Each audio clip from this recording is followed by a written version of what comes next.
நேபாள எல்லை. என்ன யோசிக்கிற? நீ என்னோட ஆள்னு உண்மையாவே நான் நம்பணும்னு நீ நினைச்சனா? இந்தா இத குடி என்றான் பிளாக் ஈகிள். நான் நிஜமாலுமே உன்னோட ஆள் தான் பிளாக் ஈகிள் என்று பிளாக் ஈகிள் கையில் இருந்த மதுவை பிடுங்கி குடித்தான். அது போதை மருந்து கலந்த மது. பிளாக் ஈகிள் தந்திரமாக புன்னகைத்துக் கொண்டே அவனை பார்க்க ஒரு சில நொடியில் போதை வஸ்து வேலை செய்ய ஆரம்பித்தது. உன்னோட தேவைய அந்த அறை தீத்து வைக்கும். வா பார்ட்னர் என அறைக்குள் தள்ளிவிட்டான் பிளாக் ஈகிள். அந்த அறைக்குள் சென்றதும் முகம் ஒரு துணியில் மறைக்கப்பட்டு போதையில் கிடந்தாள் பதுமை. வாயும் கட்டப்பட்டிருந்தது. வேகமாக சென்றவன் அவளிடம் அவனது தேவையை தீர்த்து கொள்ள ஆரம்பித்தான். என்ன மன்னிச்சிடு மீனு, நான் என்னால கட்டுப்படுத்த முடியல. எவ்வளோ ஒருத்தி கூட என்று வேறு ஒருத்தியிடம் கட்டிலில் விடிய விடிய கலவியாட்டம். முகம் தெரியாத பெண்.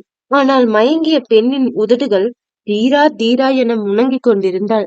அசராதவன் அன்பானவனாக மாறும்போது, யாருடா இந்த பொண்ணு, என்னடா பண்ணிட்டு இருக்க என தேஜு கத்தி கொண்டிருந்தாள். அவளோ அவனுக்கு பின்னால் ஒளிந்து கொண்டிருந்தாள். உன்னதான் கேட்டுக்கிட்டு இருக்க, பதில் சொல்லு என அவர் உழுக்க, மா நான் இவளை நேசிக்கிறேன், இவ்வளவுதான் கட்டிக்க போறேன், என்னோட கண்மணி என்றான் நிவாஸ் பிரகாஷ். இந்திய தூதரகத்தில் ஹோம் மினிஸ்டர் தங்கச்சிய தீவிரவாதிகள் கடத்திட்டு போயிட்டாங்க.